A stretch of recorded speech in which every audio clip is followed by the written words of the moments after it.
Hello, and welcome to another edition of A Lot of Help. That's with two T's, like my last name, with James Lott Jr. here on JLJ Media. I'm glad to be here with you guys today. I love always bringing people in the health and wellness space, but also in the thought space and in the mindset space. And this is going to be very interesting because the person I'm talking to, make sure I got the bio correctly, is the CEO of Aspiritech. Am I saying that correct? You are? Perfect. A nonprofit tech service company with 95%, folks, autistic employees. We got to talk about that. A champion of neurodiversity in the workplace. We're going to talk to her about the whole thing going on with the cultural transformation that's going on out there. What does it actually mean to have 95% autistic employees? What does this whole thing mean right now? Because everybody's just kind of talking, but this is about the workplace, and I'm very interested, and that's why she's on the show. Help me welcome Miss Tara May. Hi, Tara. I love it. Welcome to the show. How are you doing today? I am wonderful. It's a sunny day in Chicago, and it's hard not to be happy when it's finally spring. I love Chicago so much. One of my favorite cities. I just think, and I know you guys don't get very many sunny, kind of halfway warm days. It's like 30, 40 days. You get that a year or something like that. They always say. That's about we have about 2 weeks of spring, roughly, Yeah. before it goes into hot summer. But our office is within walking distance of the lake, so Like, it's a beautiful spot to be when it is finally warm. I miss my State Street. I like to go shopping. Me too. Shopping stuff. Oh yeah, wait, so good. Welcome. We like Chicago's a good city. Anyway, so okay. So when people hear the word neurodivergent, neurodiversity, what does that mean for you in the whole workplace? What does that mean? That's such a great question, and I love to start there. So I'm so glad you did, because neurodiversity actually refers to all of us, 100% of us, every single person on this earth, right? Because we all have brains that think differently and work differently. And we talk about it all the time, right? Without even thinking about it. Introvert, extrovert, right-brained, left-brained. But if you dive into it a little bit more, there's about 80% of us whose brains work roughly roughly, inside of this space of quote unquote typical. And then there's a 20% of people who are considered neurodivergent. And neurodivergent is sort of an umbrella for my brain works outside the box. There's something unique about the way my brain works. And that can be OCD, ADHD, autism spectrum. It can be trauma, right? PTSD makes your brain work differently. Anxiety and depression make your brain work differently. So neurodiversity is absolutely everybody, and understanding that we're all unique humans and we all have a different way of experiencing the world. You're the first person ever saying I like that description. You're the first person to say that. I like that. That I've dealt with. But I want to ask you the numbers. I always wonder if they're true or not because there are a lot of folks who aren't diagnosed. I just wonder if it's larger than 20%. But you guys ever wondered that also? So that's a great question. And we talk a lot in our space about getting better at diagnosis. And I'll give you a great example. So my dad is neurodivergent. Oh, He's dyslexic. okay. Oh. His first diagnosis at the age of 5 in kindergarten was that he was stupid. Yeah. And there's nothing that breaks my heart more than that, right? Because he's an intelligent, incredible man. He's my hero. And he happens to have a brain that works a little bit differently, processes letters and reading differently. And so he's not stupid. He's dyslexic, right? Now you fast forward to today, we are getting much better at diagnosis. We understand what autism looks like. And so when we see diagnosis numbers going up, it's not because all of a sudden there's an outbreak, right? I hate that. Yeah. It is because we are getting better at diagnosing and understanding people.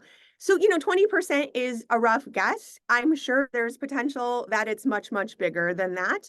And even again, I always go back to 100% of us have brains that work differently, right? And from each other's. So even the concept of neurodivergency really is just saying that it works different enough to call it out and give it a name. It's funny. That's why I brought that up for people who are just kind of coming in and listening. That we didn't just like all of a sudden here they are, like something's happening in the water. That's not it. We've always been around. It's been around. So I'm left-handed. And so for my generation, they didn't want us to be left-handed. I'm Gen X, and so I was going to school in the 70s, and they tried to change They us. tried to correct it. Yep. I'm strong enough. I didn't. No, so I did. I had a mind of my own. But I just think that that's another one of those kind of weird things that we think is like, I would see stuff and physical stuff. I couldn't get it. And back then, I mean, now you go on YouTube, there's left-handed everything. But back then, there was no YouTube. And you go, but they would say, just do the opposite of what I'm doing. You're like, that's not how that works. So I imagine that's what you work on in the workplace, is that it's not just do the opposite or just do it this way or mirror me. Or I'm sure that's what you guys are all talking about. James, that is the best analogy. I am totally going to steal that from you because Please do. It's something people can wrap their brains around, right? And so many therapy, education models for autistic people especially come from this place of, we're going to try to fix you, right? We're going to try to fix these problems. Yeah. And we as an organization and we as self-advocate community really believe that there's nothing to be fixed. Right. That autistic people, neurodivergent people are perfect the way they are. Now, they may need supports to be successful, but we all need supports to be successful, right? We all need something. We all have gaps. We all have talents and gifts, right? And so that's just the human experience. Yeah. And we need to be cognizant of supporting people, not of trying to change them. Yes, I'm glad you said that, because that's, again, dyslexia. When I was a kid, there was no words for it. I mean, folks, this is within the last 40 years, 50 years. I just had a birthday. I just turned 55 last week. And I'm telling you, this is all recent. This is like where we were told, you're bad, you're wrong. When we know that some people are auditory learners, some people are visual learners, some people are tactile learners. So this is all part of that, right? That's all part of that, isn't it? Absolutely. And, I give a great example. It's sort of like your left-handed one, Please. and people can relate to it. I'm not a morning person. Like, Oh, please okay. do not expect me to be my best self, to be my Hey, most folks, intelligent or articulate you're self. just in the morning right now, folks. You just really know that. You're doing pretty good. Thank you. But like 6 a.m., 7 a.m., I am still sound asleep, and my husband is getting ready. I'm putting the kids on the bus. Like, it's just not for me. And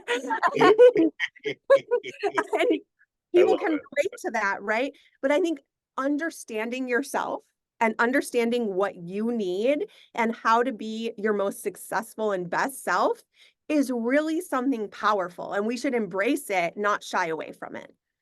Yeah, I think so too. So what made you decide? Okay, that's all great and good, but what made you decide to start a company devoted to this part? Well, it's the whole world, but this particular section of the world.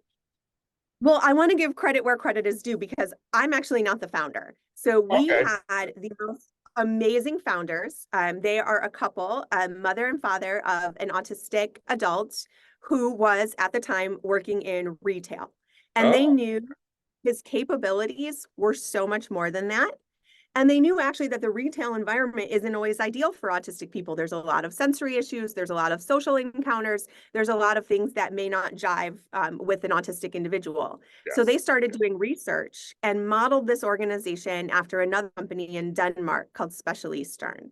And they grew it from their kitchen table to 100+ employees and $5 million in client revenue. This is incredible. This is. Now, this is incredible. Now, the founders came into their 70s and wanted to retire. So the board of directors began a search for a new person to take it over. Now, this is a very unique organization. We have a mission, and we care very deeply about our autistic employees, but we operate like a tech company. We do tech services, development, we do quality assurance, we do accessibility testing, data services.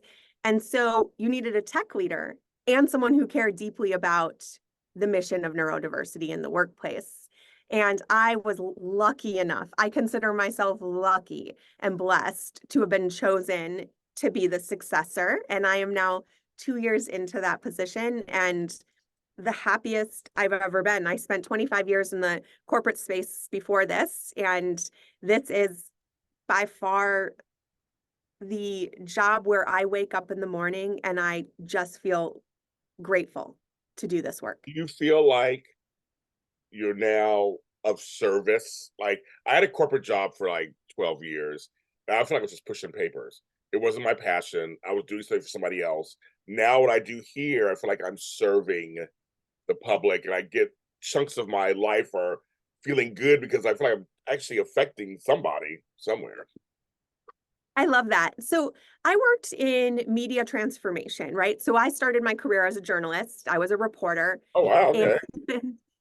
I was a reporter at a time when the newspaper industry was going into complete disrepair and decline because of the advent of digital. And so I really saw an opportunity to help save journalism in a way by helping these media organizations pivot to become from print legacy companies to thriving digital organizations. And Yeah. so I loved my work. I loved what I did. I worked for some great organizations, but at the end of the day, I felt like my passion, my intelligence, my motivation, and hard work were being used to drive profit.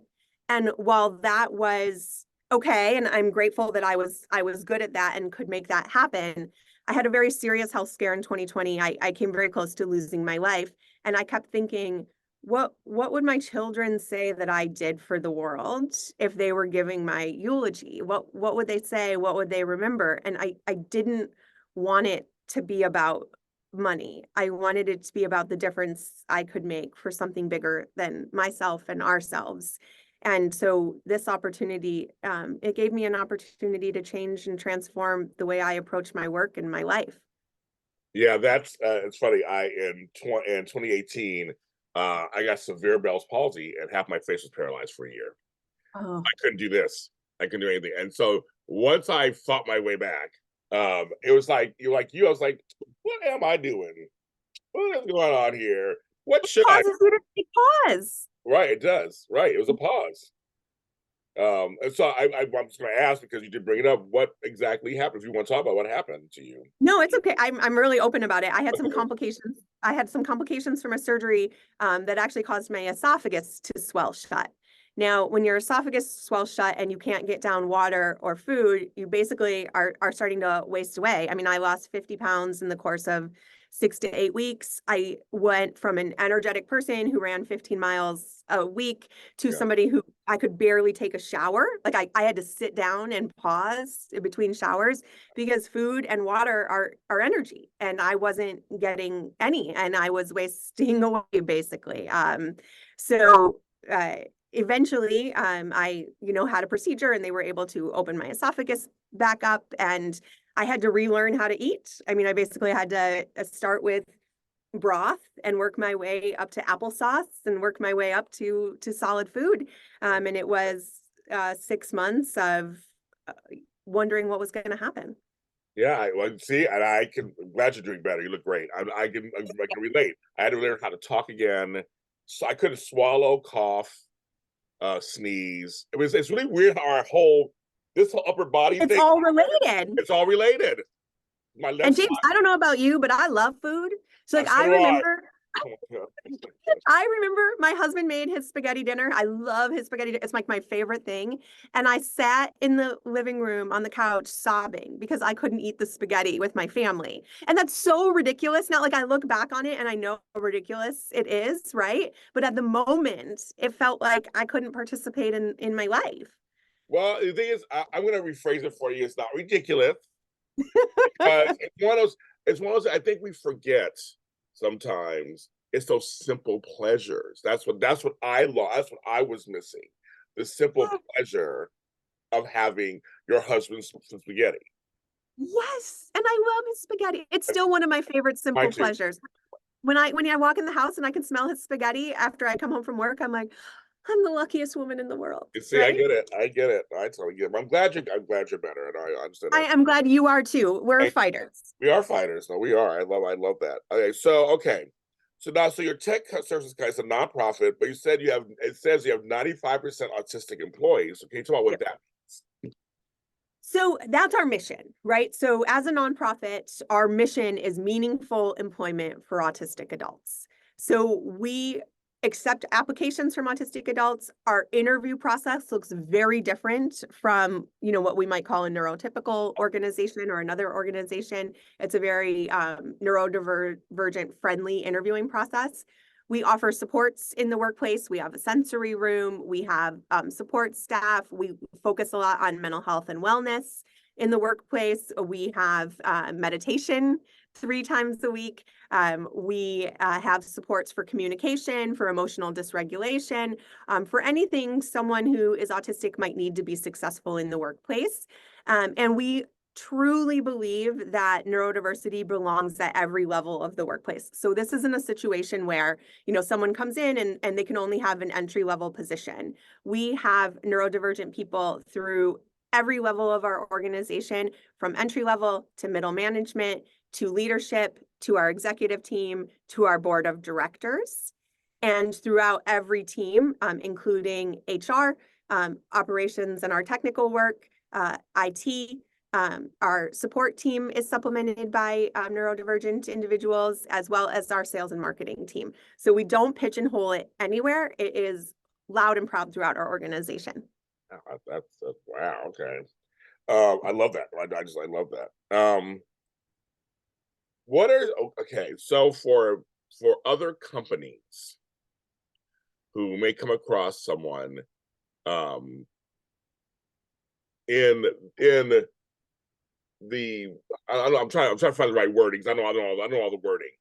But my thing is, when someone has a sensory issue or an auditory issue or whatever, what are a couple of takeaways we give people who are going to interview someone to bring them into a space?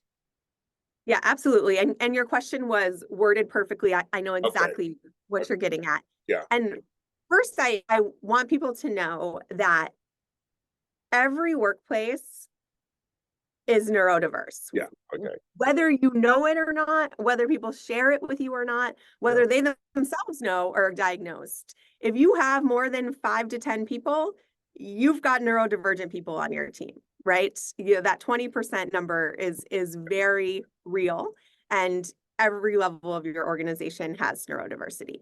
So So be ready, like folks, just just know, or just be aware, right? That okay. there is neurodiversity within your organization.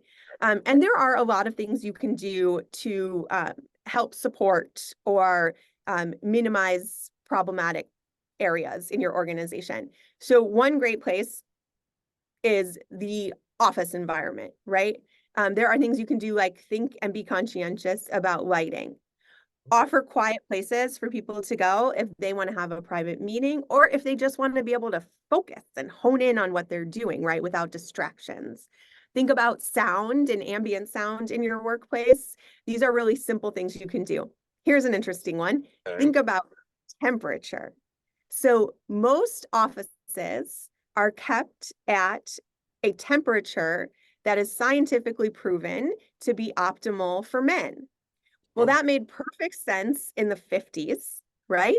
Makes a lot less sense now, but we haven't adjusted since then, which is why often you'll walk through a workplace and see women with, I kid you not, blankets and heaters. It's true. And multiple, it's so true, right? It's very true. It's so hard to be your best self if you're ridiculously uncomfortable, right? Yeah. And so just thinking about those types of environmental factors that you can help make better are a great place to start. Another, I just want to throw this one in too, is to be cognizant about communication styles. So you mentioned like auditory learners, visual learners. That was something that I was taught by this team when I arrived. And I look back now and I'm like, why didn't I implement that for the past 20 years in corporate leadership? They were like, can you please give us communication both out loud and in writing with an accompanying visual? And I was like, yes. Absolutely, I can. Okay. But why wasn't I always doing that? Right? I learned that later too. I didn't know that either. I learned that later also. I'm like, right. Yeah. So we have, just as a quick to put it out there, we have an excellent neurodiversity training that we give. As 15 years of our core competency being helping support neurodiversity in the workplace. to help your organization be more neurodiversity friendly. And that will improve retention, it'll improve innovation, it will improve productivity and employee happiness. And these are things every company, wants to see those engagement scores go up and retention go up, because turnover and lack of productivity costs money. It does. I know really It does. And I'm glad you said it. I was going to ask you, do you have a training program or anything? They have, see, folks, I'm trying to help you out there. No, because not only are you doing it, but also I'm sure you have ways to share with people how to do this. I mean, so I'm glad you said that, because I think it's funny. These things sound so like, yeah, what you learn to be like, yeah, that makes sense to me. But we just didn't have the language. No one was talking about it. It was like, and you're right, back in the day, because I started working in the 80s, it was just like you walked into, whether it was retail, food service, corporate, you walked into their situation. It's just like they set the tone, and you just had to, Yes. you had to adapt. There was no like, Yes. Okay, over here. No, it's just like you had to adapt what they had to say, because you fell behind. Oh well, I mean that then next. So I'm kind of liking that, and you're right, there are a lot of people who are super smart, and they just need a way to get there that may not be as quick as some people are openly. It's like it's there. It's like it's right there. You just have to unlock the door and say, "Come on in," and you got to find the right key, I guess. Right? Absolutely. Yeah, and we call it spiky profiles, right? But it's this idea that we all have strengths and weaknesses. Yes. And many people's are like right here, right? For neurodivergent people, it can look more like this: a really great strength and then a bigger gap, right? And so it's a spiky profile, a spiky cognitive profile. Yeah. And that means that you may have a gap to fill in, like they may have a slower processing speed, or they may have struggles with social communication, but then they may have a really great strength. They may be the most productive employee you have. They may be, able to solve an outside the box problem. So it's taking advantage of the strengths and supporting the gaps. And wouldn't we want to do that for all of our team members? Of course. I mean, the whole thing, team culture is I've done. I'm a coach, and I've done team building exercises and stuff. And I love it. I go, the whole team is like, it's like a pie, it's like this big giant pie. And I like to go to and I do this thing on active listening, which is I teach a class on that. People don't understand it. There really is a thing called active. Like there's a whole difference, folks.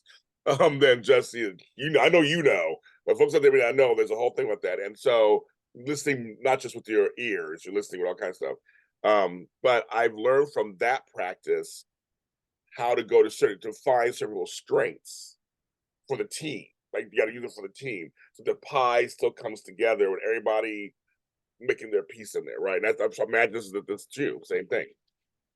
Absolutely, right? It's like there's room for all of us. And, as a manager, as a leader, we move very quickly in 2024. I used to say it moves at the pace of digital. I should say now it moves at the pace of AI, right? Yeah, oh And yeah. so if we're expecting our team members to innovate, to be constant learners, to be constantly absorbing the change around us and moving our business forward at that speed, we need to help uplift them, and we need to help them learn and grow in a setting that's psychologically safe, where they can fail, they can make mistakes, because if you don't feel that way, you are not going to move and innovate at that pace. Yeah. Now, what do you say to folks? Because I like to, we were saying this whole show that this whole thing is for everyone. We're all somewhere in there. But what do you say to folks? Because some folks are stubborn. It's like too much work. How's it gonna be? What if somebody, they seem too different or whatever? Like, I mean, what do you guys say to that? Those kind of people who say that that it's too much work, or we have to it's too much money put into them, or we don't have time to turn the lights down or whatever. Like, what do you say to people like that? I mean, I'm sure that's out there somewhere. I've heard some. So I'm going to give you the scientific answer, and then I'm going to give you the one I really like. Okay. Yes, give them both. Give both.